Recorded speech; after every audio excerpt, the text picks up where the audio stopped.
is Thursday, the 9th of August, 2018, and you're listening to Skeptics with a K, the podcast for science, reason, and critical thinking. Skeptics with a K is a production of the Merseyside Skeptics Society, a non-profit organisation for the promotion of scientific skepticism on Merseyside, around the UK and internationally. I am your host, Mike Hall. With me today is Marsh. Hello. And Alice. Hello. So St John's Centre down the road has got a 9D. A 9D ride. Right. Okay? So the D stands for dimensions. Are you sure it stands for dimensions? I mean, they don't say that explicitly. It's not River D's. It's not like D as in Dave D, Dorsey, Beaky, Mick and Titch. It's just D, D, D, D, D, D and D. And I've been on, like, obviously, we know what 3D cinema is. Although, Marsh, you would contend that all cinema is 3D cinema. All cinema is 3D. Because you've got your width, you've got your height, and time. And then time, the classic dimension. If you have 2D cinema, you're looking at a photograph. Yes. And even that, the photograph persists through time. Or you're watching a line for a long time. But even then, the line is going to have a minute amount of height. So it'll have a very small amount of a third dimension. So I think it's acceptable to differentiate the three-dimensional spatial and temporal dimensions. I think that's just a local point of view. I think if we were looking at this from a universal point of view and had if we were able to take a step back from our own personal experience of the universe and cosmos and see what it actually was like, we would say, well, there's no difference between the three physical dimensions and the fourth dimension of time. Going in hard on block theory there. Well done. My point is entirely language one. We need labels to differentiate different things. Like if you see 2D cinema and if you see 3D cinema. But you don't see 2D cinema. Just call that 3D cinema and 4D cinema. Just go up by 1D. It's not hard. Going, well, what's the fourth dimension? Because people won't understand that. Not if we constantly refer to things that are 2 dimensions as 3 dimensions if they're moving through time.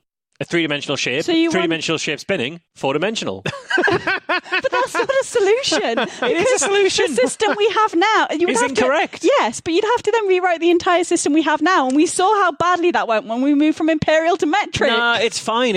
I can't do imperial. I also don't know what I weigh in metric, but you also know I can do neither. You do miles an hour and... Miles an hour. You don't do kilometres an hour. We're not consistent. No, we don't need to be consistent. Well, actually, I want this to be consistent. Exactly. All right. But it's never going to be successfully implemented, as evidenced by the fact that we can't consistently do metric or imperial. You say that, but what about that day that Sweden started driving on the other side of the road just overnight?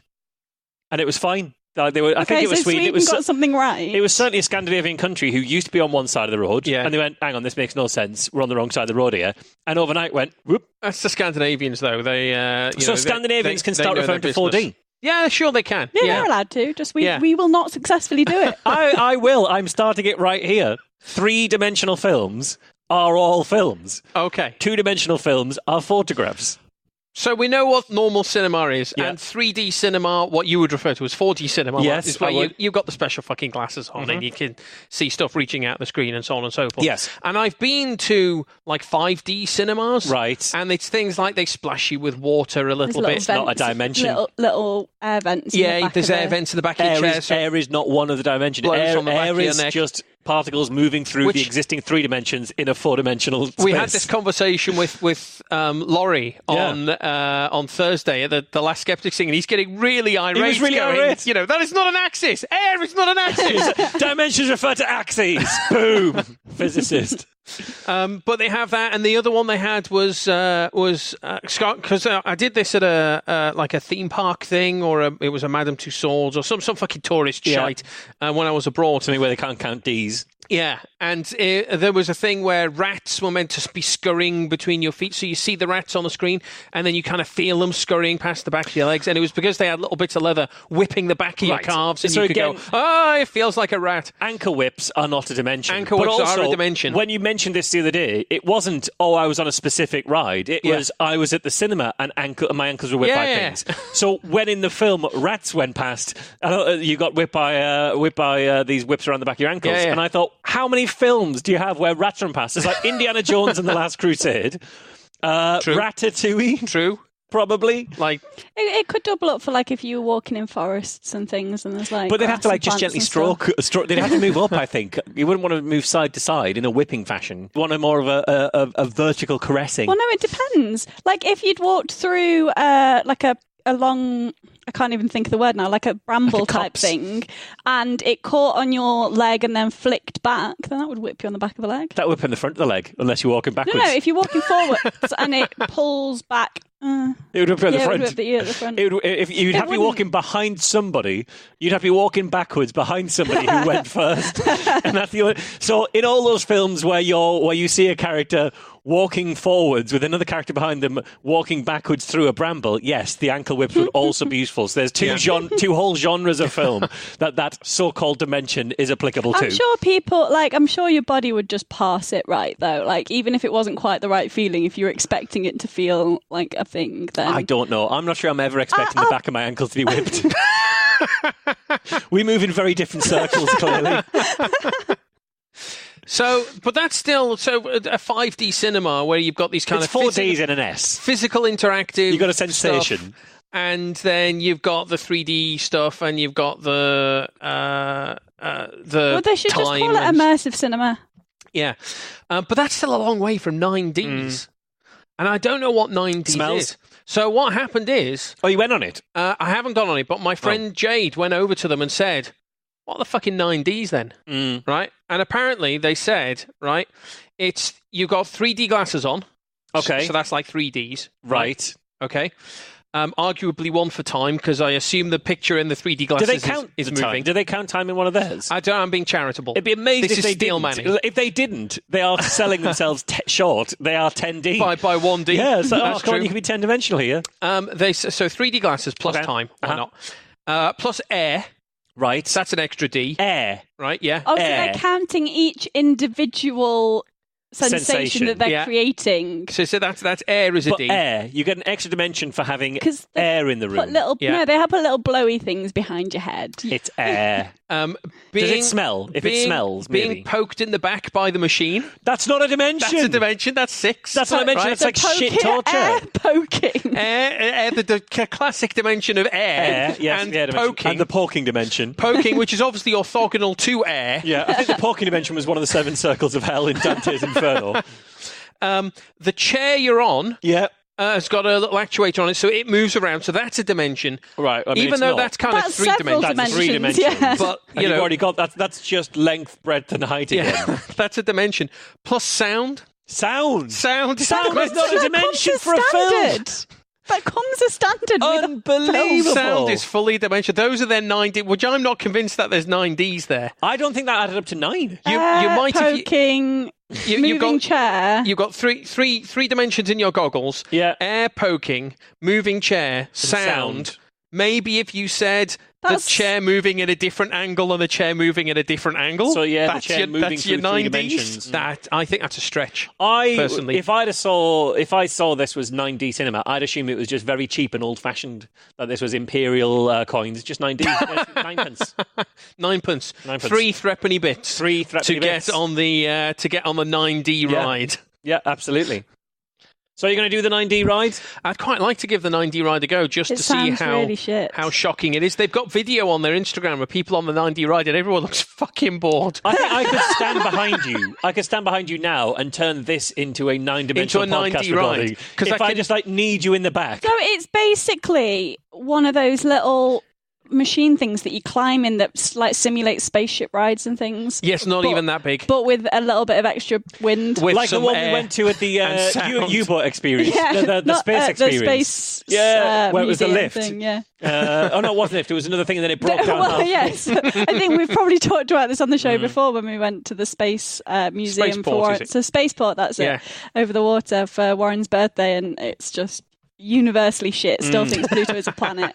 It did think Pluto was a planet. Yeah, It clearly hasn't been done up in a long time. The entrance, you go into this big elevator thing that's supposed to be a rocket launcher taking you up. Take you And up then very they slowly. had one of these rides that you sit in that's supposed to simulate a roller coaster or a space and it tilts and uses the gravity to feel like it's sort of acceleration. Doesn't poke you in the back though, does it? It did not poke me back. Doesn't blow you on the back of the neck. It also doesn't consistently go from start to end. No. It broke halfway through, and the woman popped her head in and was like, "I can start it again, and you have to do it from the beginning, or you can just stop it." I'll start it again, but it's basically finished at this point. That's broken the magic of that one. What have you guys been doing? I'm buying a house. You're buying a house? Yeah. You're buying a house very close to me and even closer to our friends Janema. Next door but one to some of our friends, which I'm not sure how I feel about that. I love my friends very much, but living next door but one's a bit much. Yeah. And when you get to the point where they're fucking noisy, it's them. Well, you tried to buy the house directly opposite my house. Yeah, that's worse. From your bedroom, you could see into my bedroom. Yeah, so we were like, that's too much information about your friends. We love Alice and Warren. We don't want them directly opposite. Seeing your business, seeing your comings and goings. No, that sounds brilliant. Share Wi-Fi, don't you? Just get a little range extender. Well, didn't Warren use my Wi-Fi when he was looking around the house? As we've been viewing places, he just connects onto your Wi-Fi.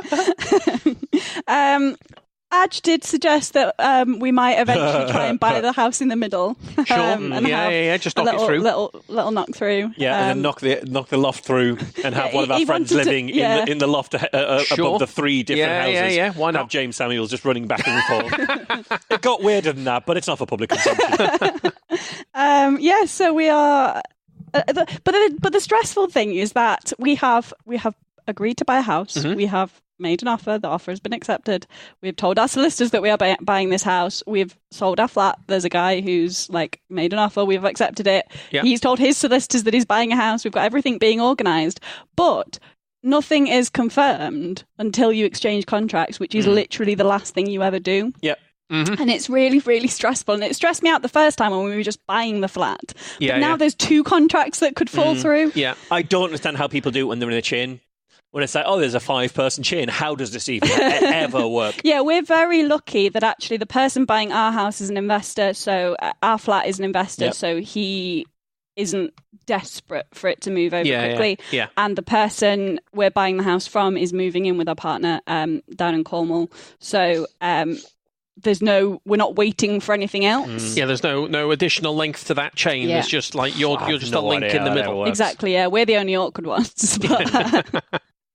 But yeah, it's exciting. We're going to have a house. So do you have any idea what the kind of timeline on that is before you're going to... I have no idea. And the problem... Basically, when's the housewarming party is what that is. Well, the problem is that from the date that you agree the sale, that it's about, on average, it's about 12 weeks for all of the conveyancing to go through. 3 months? The problem is that 12 weeks from when we agreed the sale is smack bang in the middle of when I'm in Australia.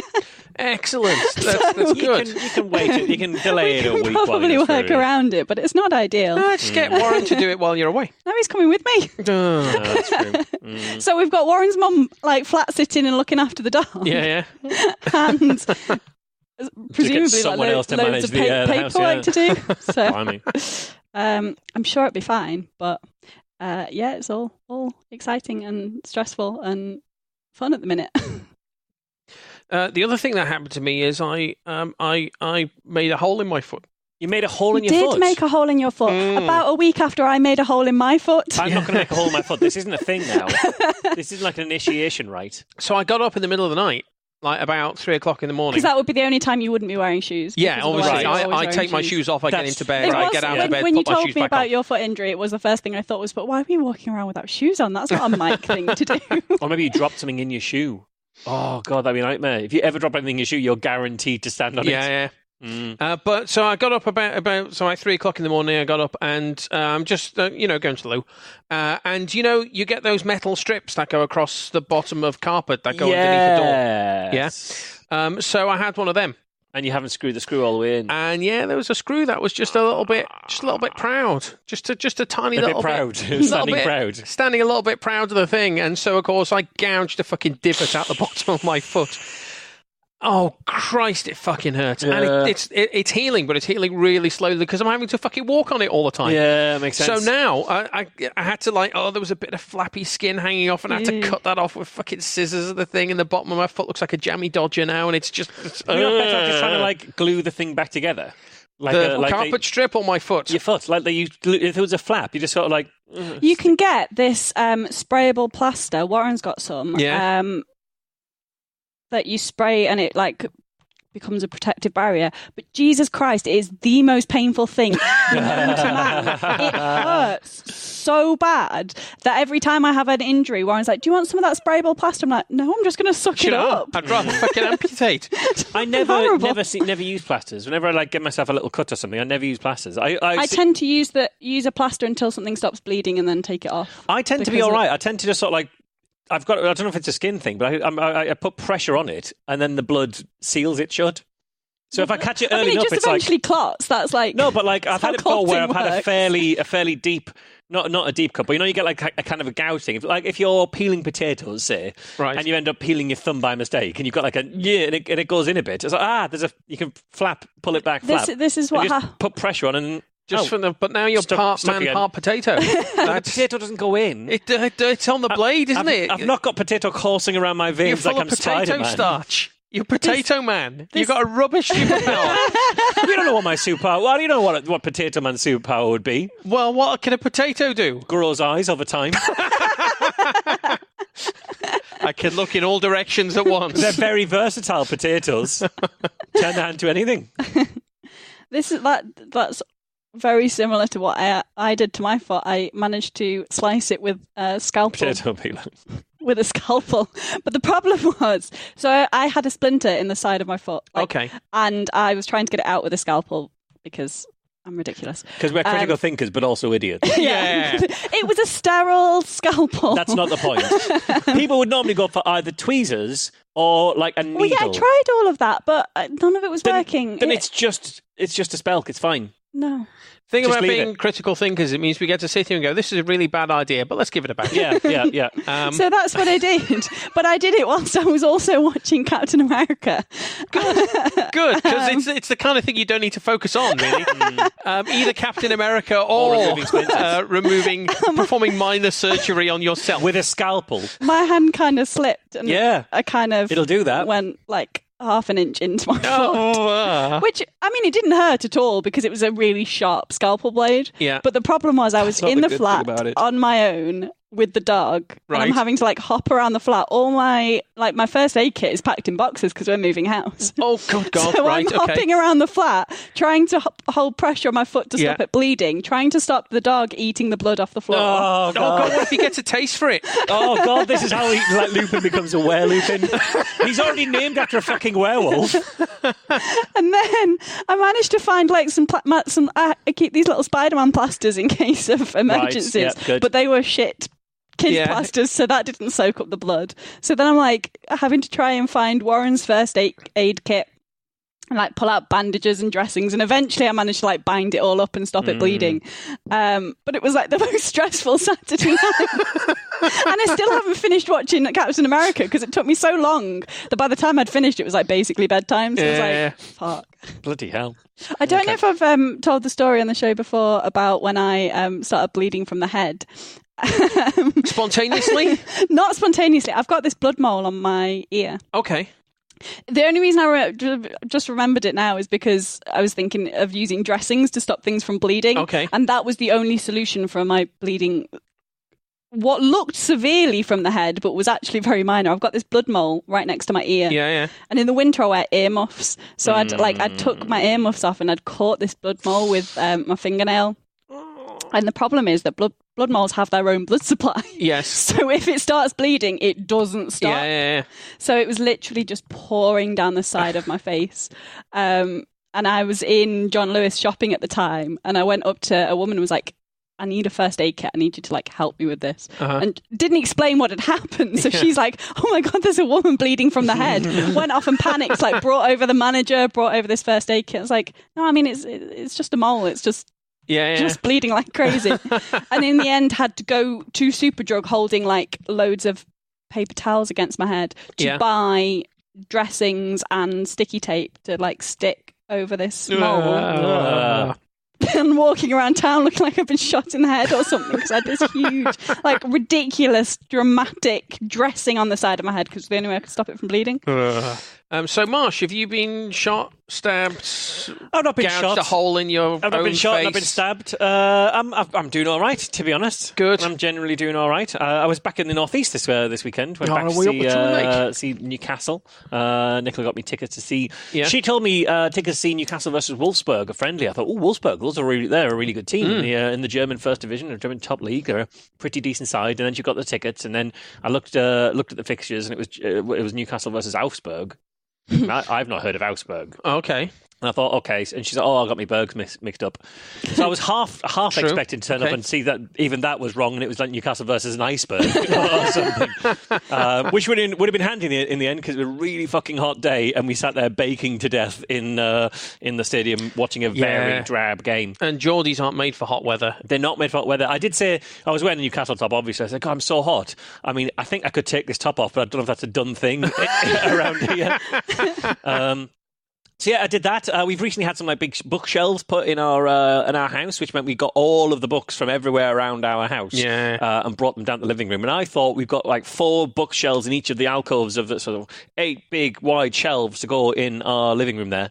And I thought that would be all of our books, and it's not all of our books. It's about half of our books, and we got lots of books, it turns out.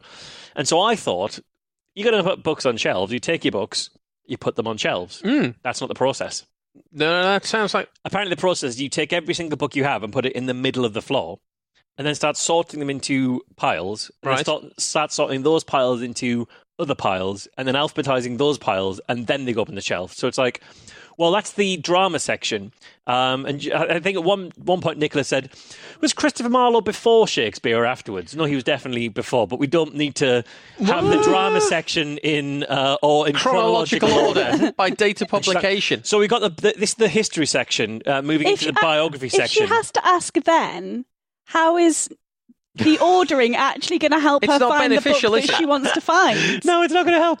It's like, and there's the history section. Well, it's the politics and history section, but the history section goes into the biography section, which starts with like normal biographies, humorous biographies, music biographies, into autobiographies, and then into music autobiographies. That's the direction of transit on that one. I mean, I think I might be inclined to just go alphabetical by author's surname. I might maybe fiction, non-fiction. She was very close to instituting some sort of Dewey Decimal System. It was absolutely ridiculous. So that was There are a lot of people on the internet, on Instagram and Pinterest and places like that, who categorise their books by colour. So they look beautiful on the shelf. Oh, okay. Those people are monsters. Those people are absolute monsters. The books aren't there to look pretty. They're there to be books that look good. But they're not like a uniform block of colour. So there was that picture of that absolute psychopath who turned all her books around so that the paper parts were going forward rather than the spines. Because then they all looked the same. It was like a wall of brown. Wall of like whitey brown colour of paper. Don't know. So yeah, now we've got bookshelves-ish. One of them's fallen down, but that's fine. We're working on it.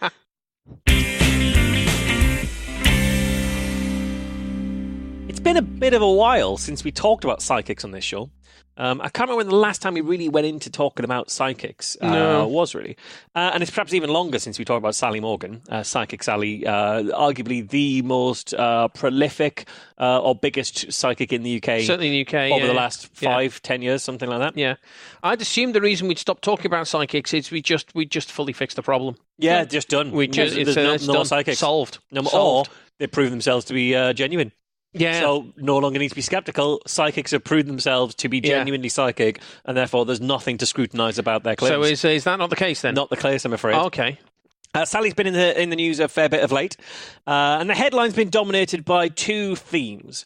And the first, The Sun covered both of these. So The Sun ran with the first one, which is the headline on July 23rd, Psyching Up for CBB. Psychic Sally Morgan signs up for Celebrity Big Brother's new series. Oh, yeah. I'd heard she was going on. Right. Okay. So this whole article is about announcing her involvement in the show, and it was predictably credulous about her psychic claims themselves. So the article proclaimed, Sally claims to have had her first psychic experience at just 9 months old. Of course she does, because she can remember that. Everyone's memories of being 9 months old are absolutely perfect, and there's no way that those are, even if you believe something happened at 9 months old, there's no way that's malleable or problematic at all, even if that's something that you genuinely believed was true. It says TV's best-loved psychic also insists that she saw her first ghost when she was 4. Most famously, however, she was the late Princess Diana's most trusted medium. In recent years, Psychic Sally revealed she had predicted Diana's death. Right. This predicting Diana's death claim, it's a claim that Sally made. I saw it being made in 2009. I don't know if she's made it in other places too, but the one that I saw when I was looking at this was in 2009. And she claimed to have seen the death of a queen, but thought nothing of it and didn't mention it to Diana, only for Diana to later earn the nickname Queen of People's Hearts. I remember this story, yeah. I remember that. According to Sally, that's the queen that she was seeing in the predictions, therefore she predicted Diana's death. I was getting a psychic prediction from the future about a nickname she hadn't earned yet. That is very much the argument that she's making there. And I think we've actually talked about this on the show before, but I think it's almost a decade ago that we did mention this, so it's probably worth a quick reappraisal. So first off, I think Sally has made the point before, particularly when her psychic claims are questioned, but she's made the point that she doesn't predict the future. Instead, she communicates with the dead. So people say, oh, well, why didn't she see this coming? I'm sure I've seen her somewhere maybe saying, that's not how it works. Skeptics don't know anything. I don't predict the future. I talk to the dead. I think that's a claim that she's made before. It's also a bit of a lazy joke as well. It is a lazy joke. It is a lazy joke. That's inevitably going to come up all the time. Yeah. But I think her rebuttal, as best as I can recall, her rebuttal to those types of things has been to say, well, I'm a medium. I don't predict the future. I'm a medium. So it's pretty strange that she is claiming to have predicted the future here in one of her sort of sentinel pieces. Maybe a ghost told her that... maybe ghosts can predict the future. Well, this is what I thought. Maybe she was in communication with someone on the other side who themselves had the ability to predict the future. So that there was somebody out there... Not all ghosts can predict the future, just the ghost of psychics. The ghost of psychics. The ghost of people who can predict the future. So if you can predict the future and then you die, if you communicate with that ghost is still able to predict the future. You don't lose that kind of ability, presumably. I don't know. Fully makes sense. I'm not the expert here. I genuinely don't. I'm not the expert here. But maybe that's how it happened, because it seems strange that Sally would otherwise take issue with people saying that she predicts the future, and yet the very centerpiece, arguably, of her story about Princess Diana is I foresaw Princess Diana's death when she doesn't make predictions and foreseeing things, she says. Also, as best as I'm aware, we don't have contemporaneous evidence of Sally predicting the death of a queen. It's not like back in the mid to late 90s, there is evidence saying, this was published in the mid to late 90s of Sally Morgan saying a queen is going to die. And then in 1997, Princess Diana dies. So I don't know that we have that. As far as I can tell, we just have her word to go on after Diana died, which is, I predicted a queen and I predicted Diana dying. Sure. So, not sure about that. I think we only have her word to go on there, and I'd love to see evidence otherwise. I'd love to see her say, well, here's a sealed envelope along with the front page of a newspaper of a specific day, which shows that, or just here's a newspaper article or whatever where I made the prediction. As best as I'm aware, we don't actually have the strongest evidence that Sally was a particularly close confidant of Diana's. We know Princess Diana was well known to speak to lots of psychics, and we don't have a lot of reason to believe that Sally was indeed a favourite of hers. And as the Sun proclaimed, she was Princess Diana's most trusted medium. I haven't seen any evidence that particular bit, that she was the most trusted medium, was true. I haven't seen any particular evidence that she was even that regular an appointment. We know that Diana used to write lots of letters to people who are close in her life, and that people who did see her quite regularly would have those letters. And it'd be interesting to see whether, if Sally really wants to be seen as Diana's most trusted medium, whether she has something that proves that she was actually seeing her quite regularly. Well, we could just get Sally to get in touch with Diana now and ask if she was the most trusted medium. That is an experiment with a fundamental flaw. No, I think it seems perfectly appropriate to me, perfectly reasonable to me. We'll get Derek Corr to do it. see what he thinks. But here's the thing for me. Even if we did have evidence that Sally predicted the death of a queen or the queen, the queen herself was in her 70s when Diana died. So predicting that a septuagenarian would die isn't that remarkable. So we've seen other people who haven't got psychic ability saying, well, I foresee the Queen dying. And if you look at predictions that psychics are making on a yearly basis, the Queen's dying in all of them because, or someone like the Queen or Prince Charles or Prince Philip rather, because they're already quite old. So Yeah. it's a good chance guess to say someone who's pretty old is going to die. Yeah. And obviously the Queen lived another 20 years and is still alive now, but you wouldn't have known that if you were predicting the death of the Queen in the 90s. Exactly. And if you had no psychic ability and you were predicting the death of the Queen in the 90s and the Queen didn't die, you had a secondary out because the Queen Mother was still alive and was 20 years older. So you could say, oh, well, she was the Queen. Before the Queen was on the throne, she was the husband of the king, she was the Queen. And there you go. I said the Queen would die and the Queen died. Yes, it's the Queen Mother, but the Queen died. So it'd be very easy for someone who had no psychic ability to say the Queen's going to die. And if Elizabeth II doesn't die, and the Queen Mother does die in that year, then you've still got that right. So it seems a good chance guess if you didn't have psychic ability, let alone someone like Sally who's saying she does have psychic ability.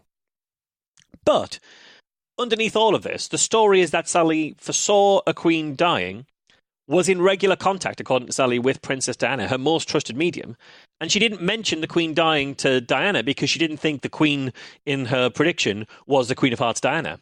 That's still a bit weird given that the Queen was Diana's mum-in-law. Yeah. It seems weird that you would, if you were talking to someone's daughter-in-law and you predicted that person's death, you wouldn't go, oh, by the way, I've seen your mum-in-law die, or I think your mum-in-law is going to die. It still seems like the kind of thing you would pass on. If you were genuinely psychic and you saw someone's mum-in-law dying and you didn't say it to them, you got to wonder why you're their most trusted confidant and whether that trust is misplaced. So listen, Diana, I know you don't get on that much these days, but you might want to mention to Liz that this might happen. So it seems incompatible that you could have made a prediction about the Queen and not given it to Diana and at the same time be Diana's most trusted medium. It seems like, for me, I certainly wouldn't trust someone who had that kind of information about my mum-in-law and didn't give me that information. But who knows how all this kind of works, really.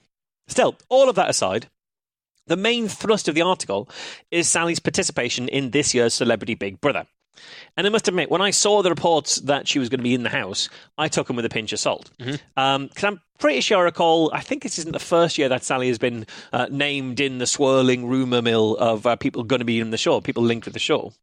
And I can understand why, because if I was working in public relations for celebrities of various sizes, I might think that floating my client's name was a good way to get some tasty media play, whether or not there was anything to it. And indeed, there's talks that Meghan Markle's sister's going to be in the show this year, and from what it seems, those talks look like they might not have any grounding.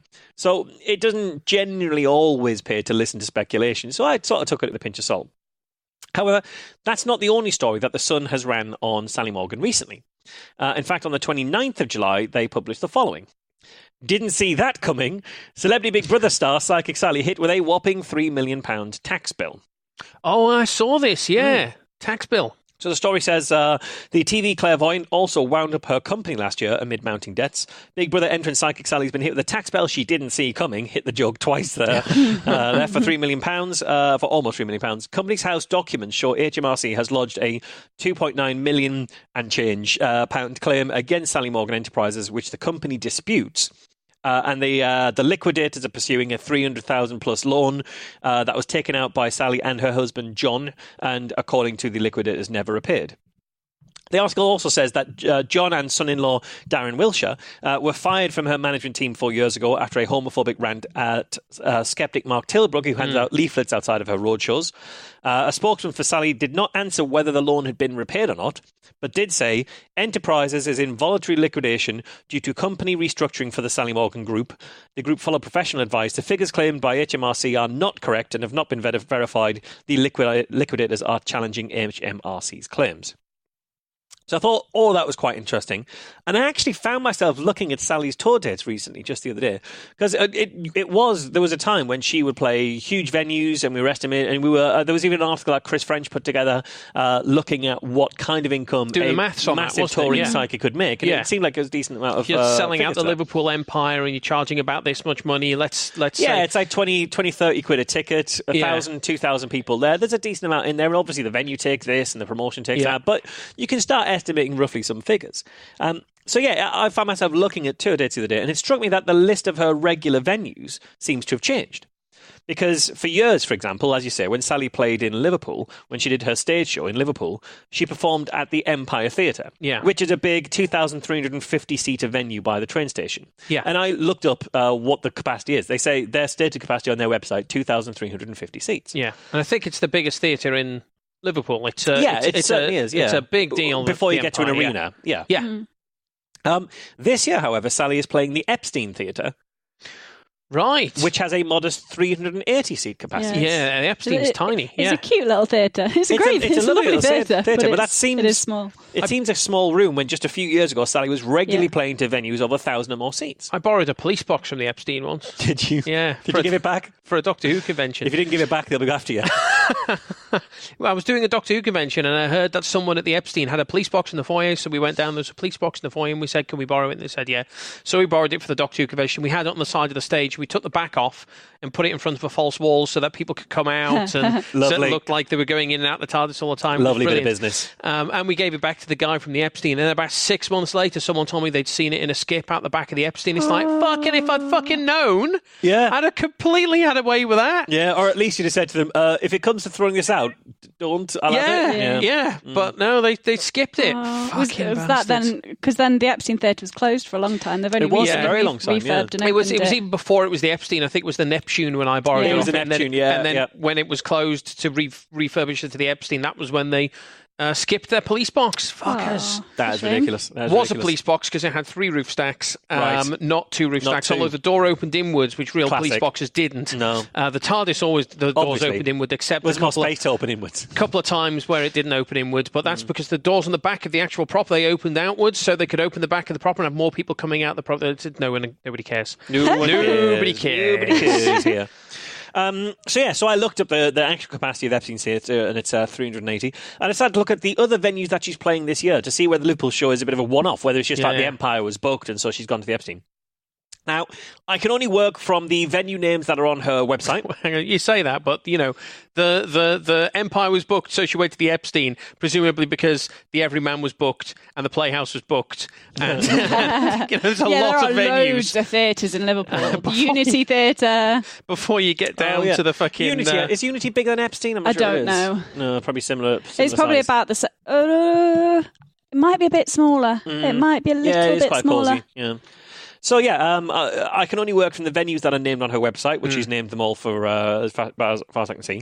And I can only look at the largest capacity room available on that venue's website. Sure. So it is possible that there are some of the venues that have a room even bigger than the ones that they state on their website. But that seems unlikely because you put your best foot forward. And I was looking specifically through their corporate event hiring thing. So they're going to put the size of the room on in there. And when there was a possibility of different capacities, I took the highest capacity in terms of cabaret, that kind of thing. Yep. So what struck me is we have, on the 19th of September, she's in the Met in Abertilly, which has a capacity of 216 seats. Okay. It's not even a QED, that. In the Hunting Hall in Worcester, 330 seats. Octagon Theatre, Yeovil, 600 seats. Regis Centre, Bognor, 357 seats. City Hall, Newcastle, is 2,135 seats. So that is the biggest one that she's playing in this in the rest of the tour. But the rest of them, you have a lot. We saw Burnley Mechanics in Burnley, 490 seats. William Aston Hall in Wrexham, 1,200 seats. That's a decent sized one. But the Radlett Centre in Hertfordshire, 300.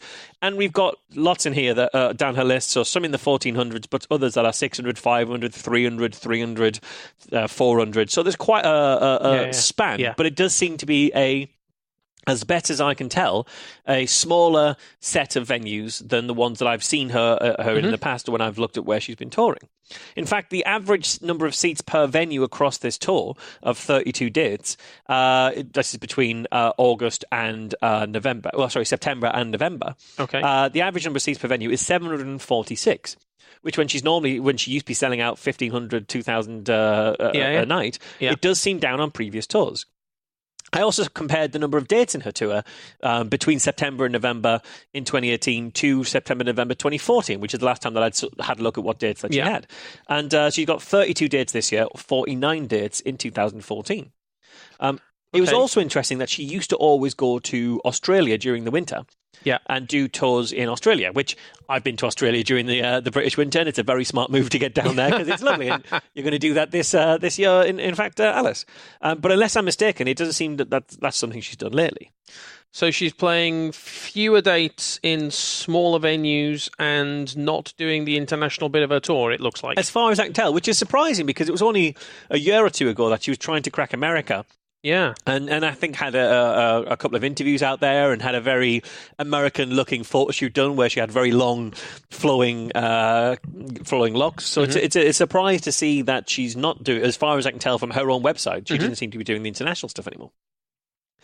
This got me thinking about whether this is something that's happening across the psychic world in general, because it seems to me that a couple of years back, it was very easy to name a number of touring psychics. You had Colin Fry, who's obviously no longer still with us. Yeah. Although if Colin Fry did say he could predict the future, maybe Sally can contact him. It might be Colin Fry doing it. That could be. They're probably mates, aren't they? They were probably mates. I'm sure they were very, very good friends. But you had Colin Fry, you had Derek Acora, you had Sally Morgan. There was TJ Higgs, Paul O'Brien. There was one called Lisa Williams as well. So when I last looked at this in 2014... Joe Power. No, hang on. No, Joe Power was a few years ago. Joe Power wasn't touring after about 2010, I think, 2011. And what we've seen for many years is that you end up with somebody who is the biggest name on the psychic touring circuit. And for a while, I think Derek Acora was that, and he'd have a large number of shows. And then as they start to have a bit less success, someone else comes up and takes that mantle. And I think Sally Morgan, if not took it from Derek Acora, then maybe from Colin Fry. But it seems like those are the sort of names that were sort of spiraling around there at the time. But it seems like there is, if Sally isn't doing as many shows and is doing smaller venues, it doesn't seem like that's because the marketplace is being dominated by a new name who's doing the big venues, doing the big shows. So when I looked in 2014 to see what tours were out there, Derek Cora had 4 shows between August and December 2014. Right, okay. He's got 11 in the same period in 2018. Okay. I don't know how big the venues are. I know the last time I looked at his tours, he was touring the Spennymoor Leisure Centre was one of the ones on his thing, which is like a village or a town near where I grew up, and a local leisure centre. So it might. I didn't see what these 11 venues were, but it could plausibly be. Yes, there's lots of them, but yes, they're not very big. I don't know. It certainly didn't seem like he was playing the Hackney Empire or anything like that. But even so, 11 is still fewer than Sally is doing. Never mind Sally is doing now. Never mind Sally in her prime. Yeah. So, and Sally in her prime, in terms of the number of shows she was doing per year, wasn't 2014 when she did 49 in 3 months. I believe there was a couple of years before that she was even doing more shows per year, like 100 plus a year, 200 plus a year. I forget the exact numbers, but I know that she was very prolific 2011-ish, I think. I've just spoken to all the ghosts by this point, so there's that's it. She's all done. She's done it now. Yeah, she's completed it. Lisa Williams was a psychic who did 7 shows in September 2014. She's had 11 shows between August and November 2018, so on average a fewer. Paula O'Brien, who is a Scottish psychic that I saw before. Is she Scottish? She's certainly based in Scotland. I can't remember whether she herself is actually Scottish. She had 11 shows between August and November 2014. She has 52 in the same period in 2018. But again, they seem to be very small venues. And when I saw her, it was at the Holiday Inn, in not the biggest room of a Holiday Inn, that had maybe a capacity of 60 people or fewer, something in that kind of region, maybe 100 people or so. So she's not doing huge venues as far as I can see. And then there's TJ Higgs, who had 2 shows in September, October 2014, and 3 in September, October 2018. So every time you say Paula O'Brien, I think you're going to say Paul O'Grady, and every time you say TJ Higgs, I think you're going to say TJ Hooker. So totaling all that up, there were 73 shows in 2014 that I had on a list. 109 in 2018, but if we ignore Paula O'Brien, who did 50 of those. Paul O'Grady, yeah. Paul O'Grady. There was 62 in 2014, 57 in 2018, but it does seem like they're in smaller venues. So it does make me wonder, do you think there's less demand for psychic shows across the board? The bottom's fallen out the psychic market. Or whether people have just moved on a little bit, because I think these things come in and out of fashion. It certainly seems in skepticism like we aren't, as a community, as... I don't want to say interested in psychic claims. We don't seem to see as many psychic claims as we used to. It doesn't seem like the newspapers are running. You see the odd, you see quite a few in pubs. Yeah. But they're so minor that it feels inconsequential. Yeah, and I don't know whether that's different. Yeah, I don't feel as aware of big stage shows from psychics.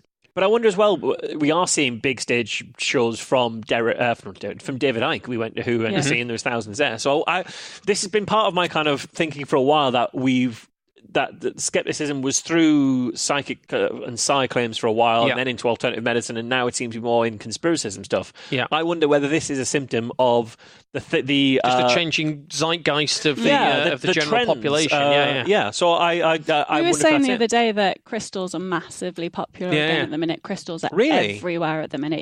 Yeah, crystals are a big deal at the moment, which partly because they're really cheap to get hold of.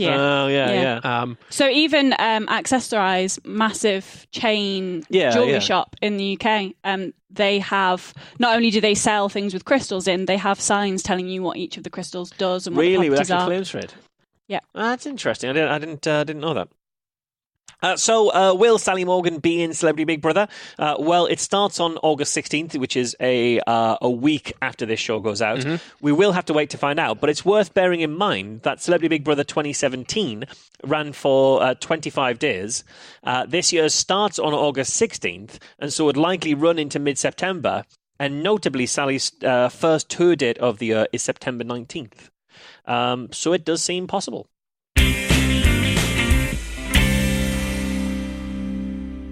A few episodes ago, Marsh took us through a month or more's claims from the Daily Express. He talked about their tendency to share or support different foodstuffs and the health claims that are made by some people, particularly Dr. Sarah Brewer and Josh Axe, who, funnily enough, both make money through sales of supplements and health products through their websites. Not 2 weeks after that show aired, and 11 and 17 Express articles mentioning Josh Axe or Sarah Brewer, respectively. Really? Is that how many it's been since then? Not since then. In the 12 days between me seeing the story I'm going to talk about and our show going out. Right. There were 11 mentioning his name, 17 mentioning her name. So at least 17, if they're not both mentioned. If they're both mentioned in the same articles, then a minimum of 17 articles. And I think they very rarely are mentioned in the same article because they are competitors in that space to a degree, At most, 28. Yeah, 28 articles in the space of 12 days. So after that, I came across a story headlined, "How to Live Longer, Choose This Hot Drink to Extend Your Lifespan." Living longer is something many of us want to achieve. There are ways to increase your lifespan by adding certain foods and drinks to your diet. Try this for a longer life. Which is nice and clickbaity. Doesn't tell you what it is. Which I thought would make a nice basis of a follow-up story, not least because the hot drink mentioned in the article has a whole range of purported health benefits associated with it. Is it Bovril? It is not. Is it Horlicks? No. Is it Ovaltine? I'm going to start running out of hot drinks. Green tea has been earmarked as a life elixir by several leading doctors, including Dr. Sarah Brewer and nutritionist Juliet Callow, who happen to have a book out together. They even have an apparent support on this claim from Cancer Research UK. So I like a life elixir. That's not overselling, is it? By any stretch? It's literally the elixir of life. They have a quote suggesting support from Cancer Research UK where they say, 2014 analysis of several studies suggested green tea could reduce the risk of developing mouth cancers, according to Cancer Research UK. Although they do then point out, however, Cancer Research UK said more evidence is needed before it can be proved that green tea prevents cancer. Right, and that's the important bit right there. Yeah. But others, and who those others are they don't say, have found that it could reduce the risk of lung, esophagus and bladder cancer, among others. I saw a thing the other day about tea. It wasn't about green tea, but it was about tea, where it was saying that the reason the British survived industrialization better than other countries around the world was because we drink tea. I think it was on QI. I think it was actually because. But is that because you boil the water and sterilize it? Yeah, that's basically it. Yeah, okay. Other places, as people came together into industrialized societies, there was an increase in death and disease, but there wasn't as big an increase in death and disease in the UK because we all boiled the water because we were all having tea, and that's why our industrial revolution was a massive success. I'm sure that's not the only reason why. Literally the only reason. But I'm sure there was a thing about workers in a brewery also didn't get typhoid when typhoid was knocking about. There was a thing where you would drink because they'd have beer instead of water. Yeah, beer. In places where the water could be full of bugs, then beer is better. But I like that. The rest of the country winds us up for the rest of the world rather winds us up for our tea obsession. But it's what got us through fucking industrialisation. Well, and it also might prevent esophageal cancer, apparently. Well, what about the countries that drink coffee though? It's not as good as tea, though, is it? For boiling water? You want to boil a You coffee. you shouldn't boil water to put on coffee anyway. Yeah, Alright, you get it scorch to the 90 beans. degrees. That's probably still doing all right. Or you boil it and then let it cool again. Well, yeah, that's what most people would do. But if you were boiling the water on a stove, you would maybe just take it off before it got to boiling. No, you wouldn't. Because how do you know? How do you know water's about to boil until it starts bubbling? At which point it is boiling. You're like, all right, any second now.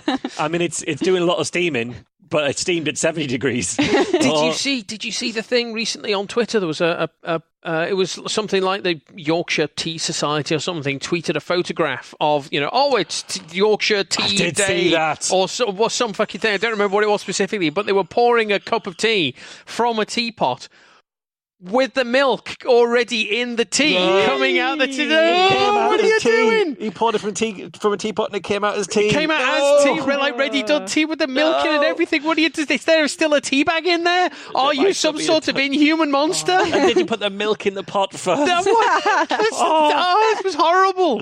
It was horrible. The most disgusting. entertaining thing about it, though, was watching all the comments from British people underneath going, "What are you doing, you monster?" What are you doing? We do occasionally get texts from our friend Emma who asks us, I need to make tea for somebody. How do I do it? How long should I leave the bag in? Yeah, she had builders in her house recently. She was like, I've got to make builders some tea. What do I do? Help!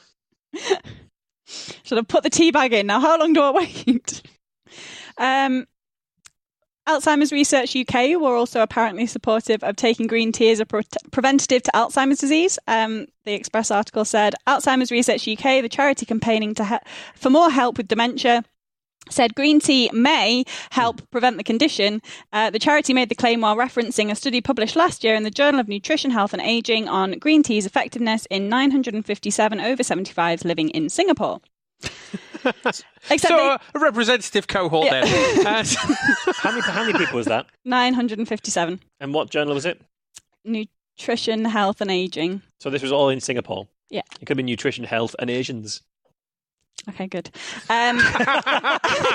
They later quote the chief scientific officer of the charity saying, nature can be a powerful source of compounds with medicinal properties, but it's too early to conclude that tea drinking is directly linked to better brain health. Yes. Those who regularly drink tea may also partake in other interests and behaviours that influence their risk of memory disorders later in life. Like boiling water. Remembering that you've boiled the water. Remembering to boil water. Those who drink tea are more likely to participate in industrialisation of society.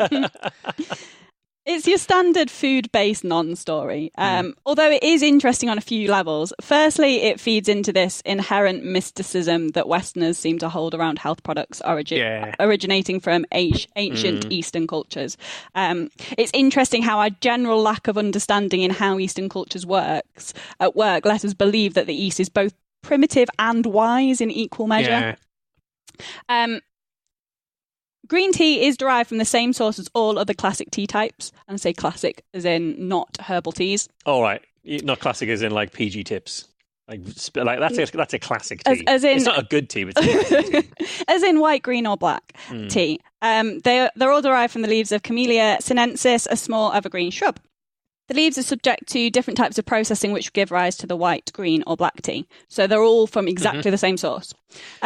It's never occurred to me what kind of plant we make tea from. It has never occurred. And the fact that it is a shrub doesn't seem right to me.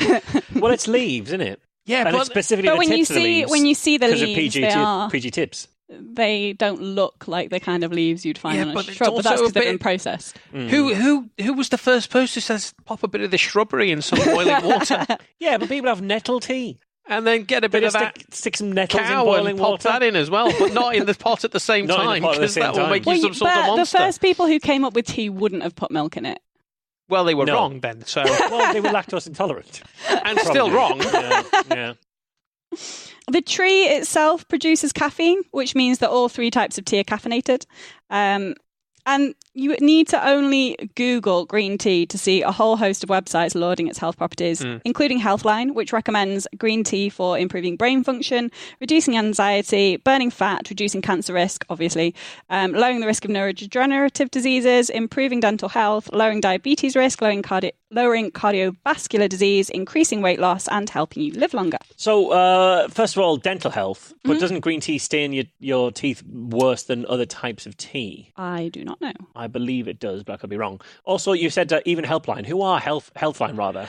They are, as far as I can tell, and I've not done proper digging in, but you mentioned them in your piece recently. I did. They have health-related articles. Many of them are quite good. Yeah. Fairly good coverage, but they do let the woo one slip through. Yeah, because they are, I would say, third behind Josh Axe and Sarah Brewer in terms of the source of the Daily Express's 17 pence worth of herbs can save your life. Yeah, they definitely carry a lot of woo. In the same way that, what's the other health one? There's like I can't remember what it's called, but there's another health news site, not Natural News, that is like maybe 2/3 reliable and 1/3 is bollocks, and you just have to be careful with it. There is some stuff on there that's okay. Website. Is it Ben Goldacre's Bad Science? BBC Good Food is more mitigating in its promotion of green tea. They say there are many health claims surrounding green tea, from a reduced risk of cancer to weight loss. The evidence to support these claims is largely inconclusive. Some of the health claims are based on ancient Eastern traditions where green tea has been used to treat symptoms of disease for years. Because of the proposed benefits, many health products now include traces of green tea. However, there is limited evidence to suggest these products are effective. If you are hoping to use green tea for medicinal purposes, make sure you consult your doctor first. Yeah, so I wonder as well, so a lot of the health benefits of green tea are claimed because of traditional use in preventing certain diseases and treating certain diseases. I wonder if whether some of that tradition and some of that reputation comes from the fact that you boil the water first. Yeah. Whether that's actually a part of it. I wonder. Yeah. I don't know, but I wonder. BBC Good Food go on to say that green tea does have more health benefits than black tea, which can be attributed to its lack of processing, because processing is so evil. Green tea is higher in protective polyphenols. The major polyphenols in green tea are flavonoids, the most active of which are catechins and epigallocatechin gallate, EGCG, which function as powerful antioxidants. Antioxidants are known to protect the body against disease and are an important part of a healthy diet. Obviously, we've discussed over and over and over again that maintaining a balanced diet should give the body everything it needs to maintain its health. Like green tea, you don't specifically need green tea. Yeah. And the antioxidants thing didn't fully map out. No. We've talked about them on the show before. And antioxidants are useful. The body makes them. It derives them from the diet. There's no point over supplementing in most things. So, yeah. It's actually not until halfway down the first page of search hits, just for the search term green tea. I've not put in health, green tea only, that the Wikipedia page for green tea pops up. And then it's right at the bottom where the Twinings website pops up, and everything else is about health claims on that first page of Google. Really? Green tea has obviously been around for basically ever, about 1,500 years or so probably, and is relatively cheap and easy to get hold of, at least these days. And as I said before, it's ancient Eastern and clearly magical. So, of course, there are thousands of studies on green tea. PubMed returns almost 30,000 of them, spanning from around 1840. I discounted the article titled 4 Cases of Children Who Had Attempted by Mistake to Drink Boiling Water from the Spout of a Tea Kettle, with Observations on the Seat and Treatment of the Effects of this Accident. Yeah, that's probably got nothing to do with the effect of green tea. That was from 1823 and not relevant to this story at all. But the language was kind of lovely, if rather grim. And they said, the effects of this accident are not, as might be supposed, a priori. The symptoms of inflammation of the esophagus and stomach, but of inflammation of the glottis and larynx, resembling those of croup, and the case constitutes another instance in which the operation of laryngotomy and tracheotomy may be performed with the effect of preventing impending suffocation and perhaps of saving life. So the first one that's actually about tea and health things comes from about 1840, which is obviously a long time ago, to just 2 days ago, like that. Constant. In fact, there's an article titled Mortality Amongst Tea Coolies. Tea what? Coolies. Coolies. Okay. Oh, this isn't going to be something good, is it? Which I take it to mean the people who worked to manufacture tea. Oh, okay. I'm sure someone will correct me if I'm wrong, but that's the definition I seem to I find for think it. the opposite of a tea cosy. No. The tea cosy is to keep it warm. To cool it down. Cool it down. Yeah. So that was available through PubMed from 1873. With such a range of studies, it is no surprise that it is possible to find evidence to support almost any claim you could think to make for drinking green tea in order to promote health.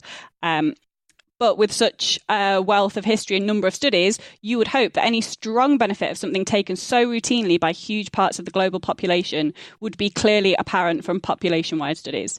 And yet this evidence is mostly conflicting. There is some correlation between drinking green tea and longevity, although whether this can be attributed to green tea directly has yet to be established. As you say, it might just be that boiling water means people survive. When it comes to cancer, the evidence is contradictory. A 2009 review considering 51 studies with over 1.6 million participants and spanning types of cancer such as bowel, prostate, breast, mouth and lung cancer, which include Professor Edzard Ernst on the author list, found that any evidence that green tea might reduce cancer risk was weak at best, and that the contradictory nature of such evidence included some studies concluding a prevention of one type of cancer associated with green tea, whereas others concluded an increased risk of that same type of cancer. Are you sure it wasn't saying there is evidence for green tea treating cancer and weak is best? Not a very well brewed tea. I also spent a very long time reading how long you need to brew a tea bag before it becomes decaffeinated. Oh, right, okay. Because there's lots of different research on this. Because you can wash the caffeine out of a tea bag, basically. Okay. I'm not going to be washing it into the cup, though. Well, yeah, so if you want decaffeinated tea, a lot of people say you just rinse the tea bag for 30 seconds and then you tip that water out and then you use that tea bag to make your tea. And that decaffeinates it, but actually it takes get a really weak... Well, yeah, there's that. You lose all the flavonoids. It's only after like 5 minutes where you've got a 70% reduction of caffeine, by which point your tea bag's just rinsed. Yeah. So you're going to have it'll be fine. That's for why me, you're getting because I like my tea quite weak. But for most people, it's not going to be good enough. The way to get 100% of the caffeine out, and I'm sure it's not 100%, is 15 minutes. You brew it for 15 minutes. 15 minutes. Okay. And then tip that away. And then tip that away. But you're not going to get tea out of that. No. So obviously you're not going to get caffeine because you're not going to get anything. Just buy decaf tea bags. Yeah. Or don't drink tea. Switch to herbal tea in the evening. Just love caffeine. Don't drink tea. Just get on with caffeine. It's fine. Some people are very sensitive to caffeine. Yeah, that's true. Similarly, there is insufficient evidence supporting green tea's benefit in weight loss, and while there is some limited evidence that it might reduce some types of cholesterol, it hasn't been linked to any long-term health benefits related to that. There is lab work using cells derived from animals. So neither human cells nor actual animal models, the worst of both worlds, that show some evidence that green tea might protect against nerve cell death, which is associated with Alzheimer's disease, but they weren't specifically looking at Alzheimer's disease. But this is just in animal cell lines. It's not Correct. not a living organism, not a human model. Not a human Did being. they specify what type of nerve cell as well? I didn't have a look at the paper. I just looked at a summary of the paper. There is, this is a long, long way from showing any consequence in humans. There is some evidence that green tea might reduce blood pressure in people with high blood pressure. So only people with high blood pressure, but no evidence suggesting that effect has any clinical significance. It does have one health benefit, though. Green tea mouthwash is equally effective in preventing tooth decay as the antibacterial mouthwash chlorhexidine. Chlorhexidine any good? Yeah. All right, okay. It's just as good as cow piss. Something as warm cow piss. It's just as good as an antibacterial mouthwash that we use to prevent tooth decay. Good. In which case, all the other health claims must also be true. Yeah, that's how that works. I mean, otherwise, it's safe to consume. It's a reasonable way to get caffeine or hydration. It's tasty. But as for other health benefits, it almost certainly isn't the wonder drink people seem to think it is.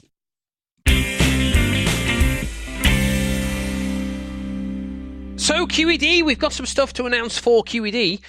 We have just in the last few days announced that Jay Wilgoose Esquire from the band Public Service Broadcasting is going to be at QED this year, which is quite a coup for us. It is. I'm very excited about this. I know you're a massive fan of their stuff, aren't you? Well, I'm a fan of them anyway. We've talked about them on the show before when you've gone to see their gigs and you've gone, I went to see PSP and it was brilliant. Amazing. Yeah. Well, they're brilliant generally, but I also think they're a great fit for a skeptical audience. I mean, certainly the album they did, The Race for Space, where they talked about the moon landing. Well, they didn't. They did pieces about the moon landing, going all the way from Kennedy's speech to landing on the moon itself.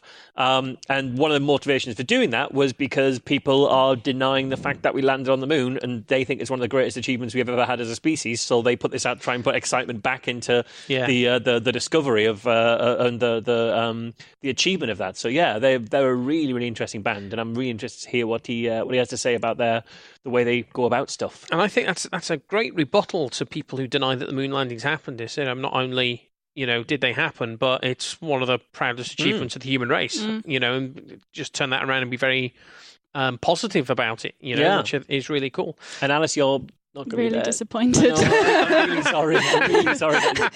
You've been trying to book them for like the last few QEDs as well, haven't you? It hasn't quite worked out. We wanted him a couple of years ago, but just couldn't quite get it to work out. So he's been keen to do it for a while. So it's really exciting that he's coming. Yes, that's for QED. If you got your tickets for QED, you can see more information about stuff as it's published from. You can see the information as it's published. Where if you don't have a ticket as well, that's true. You just can't That's go. true. It's just a limited interest at that point. Look. But you can get that from QEDcon.org. You can find us on Twitter at QEDcon. And also QEDcon on Facebook and Instagram as well, which Alice looks after for us too. I mean, QED has sold out. We do have a waiting list for tickets, but it's way too long now. So, I don't want to be, but it's probably not going to happen. I'm really sorry. It's just probably not going to happen. We also have Liverpool Skeptics in the Pub. We can promote that. Our next talk is 16th, the 16th of August. That's in the Casa on Hope Street from 7:30, and that's going to be Mark Stevenson. I'm really excited to have Mark Stevenson back. He was really good the last time. He was excellent. He was great. He doing his optimistic futurist it's talk, the future and what we can do about it, which is I love his whole optimistic futurist shtick, because at the moment there's an awful lot of doom and gloom going around. There's not a lot of optimism knocking about, and it's nice to have Mark coming in and going, actually there's some things on the horizon that might make things okay. Well, we hope he still thinks that way. Might not. Oh Christ, yeah. What if he's pessimistic? We're all fucked. We're all fucked. We are all fucked. So that's 7:30 in the Casa on Hope Street on the 16th of August. Aside from that, then, I think that is all we have time for. I think so. All that remains is for me to thank Marsh for coming along today. Thank you. And thank you to Alice. Thank you. We have been Skeptics with a K, and we will see you next time. Bye now. Bye.